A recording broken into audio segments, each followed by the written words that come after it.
Hey all, Tom Moran here from Tom's Big Spiders. This episode we're going to be rehousing my adult female Pamphobeteus antinous, or the steely blue leg, or the big black tarantula. I absolutely love this female, and I know this is one of Billy's all-time favorite spiders, and I was actually kind of shocked because every time I put a video up, one of the things I like to do is go back and revisit my history of husbandry with that particular specimen, and it's nice having the Tom's Big Spiders stuff because I can go back and see all the videos I posted on them over the years. So I was actually kind of shocked to discover that I've had this girl for over 10 years. She was probably at least 1 or 2 years old when I got her, so she's pushing 12, so she's getting up there.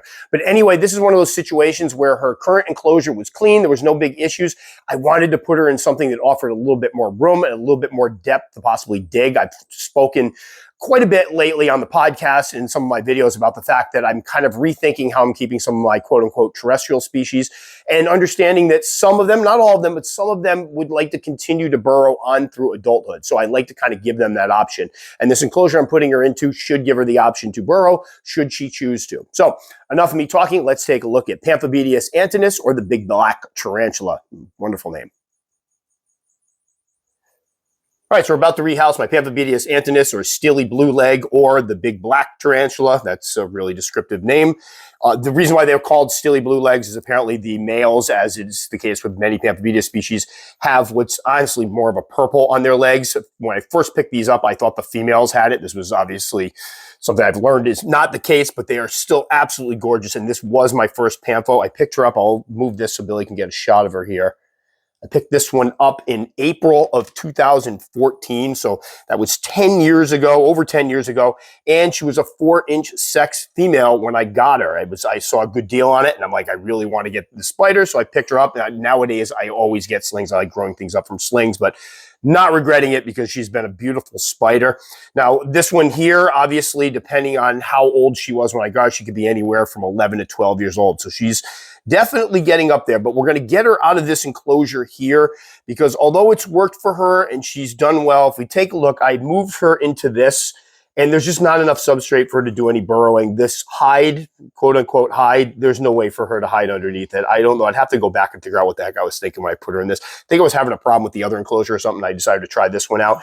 She usually sits right up here next to the water dish. And what I will do is occasionally, Pamphobeteus species do sometimes appreciate moisture, although adults, many folks will keep the adults dry with just water dish. What I do is I take my little bottle up here and I squirt it all down, moisten down the side, let it dry up in between. I'm a little more attentive to that in the wintertime, but she's done great regardless. Now, if you see her now, she's looking almost like a dark chocolate brown. This one has gone through so many cool color changes over the course of her history with me. When I got her, she was like a tan with reddish brown tint to her, really cool looking spider.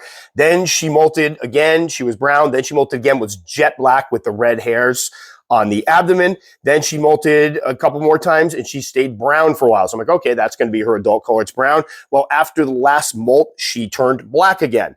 And now obviously it's been a little while. It's been a few years since her last molt, a couple of years. So she's turning, kind of fading out and turning brown, but love the looks of Pamphos. Part of it is just the velvety thighs. They look so sleek. Now, for enclosures, I've done husbandry videos on Pamphos before. I picked her up kind of early on. I was still experimenting with stuff. When she was 4 inches, I had her in an extra large critter keeper, and that's not something I would use again for this species. I'd actually blocked up some of the top of it to decrease the airflow because I didn't want it to evaporate too quickly because I was trying to keep those lower levels moist. And at that time, she burrowed for like a good 2 years. She almost lived fossorial. She was all the way down at the bottom, had pulled all that dirt up, so she stayed underground and only came up to eat. And then I moved her into a giant Ziploc container that was pretty large, had a lot of depth to it, kept her in that for a while. Then I moved her into something else, and I moved her into this. So that's what happens when you have a spider for 10 years. I don't normally clean out enclosures per se. What I do is when I start thinking the enclosure, they've been in it for a few years, it's kind of icky, I will just give them an enclosure upgrade. So what we are going to put her into is one of these over here. I was going to put her into one of the barbarous growth 10-gallon enclosures. I had one kind of set aside, but I got sent one of these by Tarantula Cribs and decided we'd throw her in here because it kind of fits really well on the shelf, much better than the other one would have. But this is a Tarantula Cribs enclosure with a magnetic top. What we have here, the substrate, is my own mix of cocoa fiber, sphagnum moss with some vermiculite thrown in. So it's probably I don't know, 45, 45, 10% or so. I like to add the vermiculite because it allows the water to absorb down. If you could see here, what I did was when I set this up, the substrate was completely moist. And hopefully this is showing up. You can see the dark line with the moist substrate. It's totally showing up. Okay, good. This is what I talk to people about when I say keeping the substrate moist. I don't care if the top is moist. As a matter of fact, I'd prefer the top be dry. What we want is to keep those lower levels moist, because then if she wants to find more moisture, she can go in here and burrow underneath this piece of cork bark I have, and hopefully create a little burrow where she can find the moisture she needs. And then what we have here is green Galapagos brand sphagnum moss. We have some leaf litter. It is, I can't remember the plant it was. Somebody, I'll have to look it up. I did something a little different from oak, but this stuff is really sturdy and kind of crunchy. I have a fake plant. I've had folks chime in, why aren't you using real plants? I do on occasion, but what's happened is they've been killing all my real plants. Like eventually the spider goes, you know what? I don't want this here anymore, and tears it down. And I honestly feel bad for the plants because I keep losing all these pothos that were alive for a while, and then the spiders just decide, no way, I don't want them in there anymore. So what we're going to do is get her from point A to point B. I will be putting in the water dish when we get her in here, so don't think I'm not putting a water dish in. Always put a water dish in with these guys. I have seen her drink, and she does like I'll flood the water dish, and she hangs around this area, so it seems like she appreciates it. So what we're going to try to do is cup her with the old-fashioned cup, and of course she's right next to the water dish. And she's going to get angry because she doesn't want to be cupped. As I'm doing this, I'm like, I should have pulled the water dish out. But you can see how big she is. Holy jeez. She's a big girl. Her last molt, as far as size, while we try to get her to calm down a little bit, her last molt was 8.25 inches across diagonal leg span, which I believe is 21 centimeters. So I'm guessing she's probably about 8.5 or 21.6 centimeters now. I think what we're going to use is this one here. You might get the little stick the booty in there. I mean, this is going to be a good one. She's definitely got the booty in the air. Yeah, she's got the booty. I love what they'll do is they'll stick their abdomens up and try to make themselves look big. So this is going to fit in here. Let me just make sure I have the cardboard for this. Yes. Sort of. Kind of. Okay. All right, so let's really need to get this out of the way. Thank you. And we'll put that here. And then we're going to tap her with the brush and try to get her to move over this. This is the one I use. We're going to be doing a rehousing of a bunch of Theraphosa species, and the smallest of which is about 8.5 inches. No, about 8 inches, the Sturmy. So this will be getting used a lot. I like this for the bigger ones. It's also good for pokies, because if they're on the side of the enclosure, you kind of put that right around the side of the enclosure, slide the cardboard in, and get them into place. Where did I put my big paintbrush? Well, remember when I said I was all set? That was not. Oh, there it is. I tried to clean up a little bit. Oh, yeah. And apparently it didn't go well.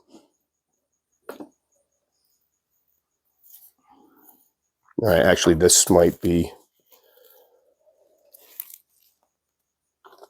There we go. Ooh.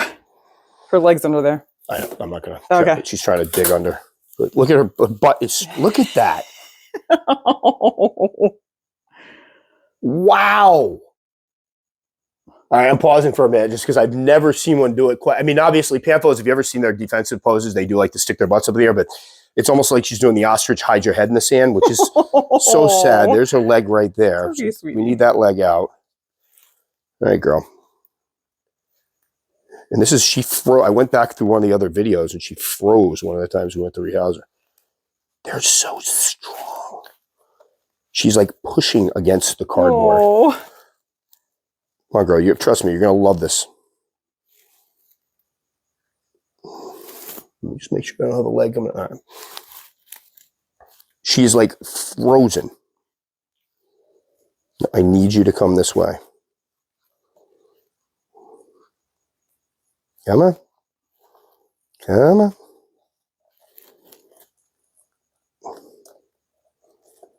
Come on.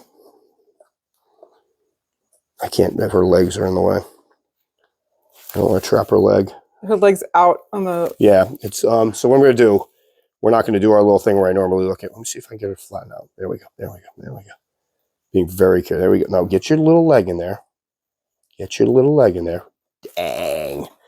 She's You massive. don't notice how large they are sometimes until you get them out. And that's the thing, when you talk about like an 8 or 9 inch spider, I think people expect them to be like 8 or 9 inches, like when they're in their relaxed state, but that's not the case. They're normally spiders, just, whoop, she drops it, falls a little bit.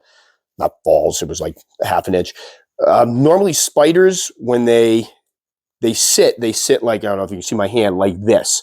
They don't normally spread completely out. So that's the only time when you see them, when they spread out, they get stressed. That's when you see how truly large they are. And this is a big, big girl. All right, so what we're going to do is just drop this in here. Might let her come out on her own, or I really want her to use that burrow. And this is, I mentioned this, I don't know, I think it was a video where I was talking about the fact, one of the things I've been changing about my husbandry over the years is I think early on you hear terrestrials, and if you want to just move in and see her in there, because it's going to be me talking for a second. When you talk about terrestrials, it's usually shallow substrate. You give them a couple inches of substrate and they're fine. And I found that a lot of species that are considered terrestrials will burrow if given the space. So more and more lately, what I've been trying to do with some of these setups is make sure that they have the opportunity to burrow if they want it. If they don't, great, who cares? It's a bunch of extra dirt that I'm not using anyway. But if they do, this hopefully will give her a spot. And I want to see if she goes in here and kind of uses this as her home base. So let's get the cover on here ready just in case. You're going to go out and you're not going to move. So this might be a case where we just let her come out on her own. She's already a little bit stressed. If you want to just switch over to the front here. And I've said this in many other videos, there's nothing wrong with leaving the spider in the catch cup and letting it come out on its own. This is one of those situations where she is, if you saw me trying to get her into this cup, she is frozen. She is locking her limbs. She's not going to want to come out. So it's going to be a lot of unnecessary prodding on my end to try to get her out of there, where it'd be much easier to just let her walk out on her own. I'll probably slide this a little closer to here after we're done filming, so she just go right into the burrow. So slings, you start slings at something around 20 ounces or so. I like the 20-ounce deli cups here. They tend to be a little large. If you had a really big dram vial, that would work. Juveniles, you want them in something that's a couple gallons or so, but again, recognize that they are probably going to outgrow that rather quickly. And then adults, anything from 10 to 15 gallons, if you did a 20-gallon long with enough substrate in it, as long as they don't have too much room that if they climb, they could fall and hurt themselves, that would be fine. I have found that the majority of mine will stick to their burrows if they do burrowing, so they don't necessarily use the extra space. But with a big spider like this, a little extra space wouldn't hurt it. And then I have a Pamphobeteus species Duran. So I always, when I talk about enclosures, I always try to show what's out there, let people decide what they want to spend money on. If this is something that is a little too expensive, which I understand, then what you would want to look at is something like the barbarous growth enclosures. That's something I was looking at. Those are under $100. You can get the 10-gallon ones. That would work pretty good. They're a little longer, a little more narrow, but again, they allow enough room to put extra substrate in it. And then you could use like the old Ziploc thing I used for this, work great. It didn't look beautiful because it was that cloudy Sterilite type plastic, but it worked great for them. I could easily put 6, 7 inches of substrate, 8 inches of substrate in there for a huge adult and let her have all the room she wanted. So that's something else to consider. And those sell for, I think they're like $15 or so. So just know there's a ton of things out there. I'm not telling anybody what to buy. I like showing what's out there. And then this is one of the things, if you have the money, it's a beautiful enclosure. I have a couple of these by another company that I have on a shelf that look great with a lot of my big ones in it. So if that's your cup of tea, great. If not, there are other alternatives out there. All right, so we are all set. We're going to let her come out by herself while I'm editing the video. If she happens to come out, I'll try to get some footage of it. I'm kind of hoping she ends up in here before I get it done. But if not, Pamphobeteus antinous, the steely blue leg of the big black tarantula. Love this old girl. I know this is one of Billy's favorites. And hopefully she'll enjoy this, new enclosure with a little bit more room and a little bit more room to burrow. So she is actually over here on the shelf now. She has not left the catch cup yet. And it's funny because going back on some of the other videos, I found one where I rehoused her. She was on the piece of cardboard. I went to go ahead and kind of push her off the cardboard and she didn't budge and we just let her come off on her own. So in a situation like this, there's no use stressing her out any more than I have to. She will eventually move out of that. Maybe it's after the lights go off tonight, and hopefully adopt that burrow as her own. I really want to see her do some digging. I have my Pamphobeteus species, Aranya Polito, who also I gave her room to burrow, and she hides in her burrow all the time. Now, the downside is I don't see her nearly as much as I'd probably like to, but the good side is she's comfortable, and that's what it's all about, making sure these tarantulas have that room to get away, to escape, and feel comfortable and secure in their own surroundings. So that's why we're doing this. And I do have a list of other spiders. I mean, summer's coming up for me. That's when I teach. I have time off, and I have a lot of rehousings that I'm going to be doing, not because the spider necessarily needs a rehousing, but because I want to put it into something different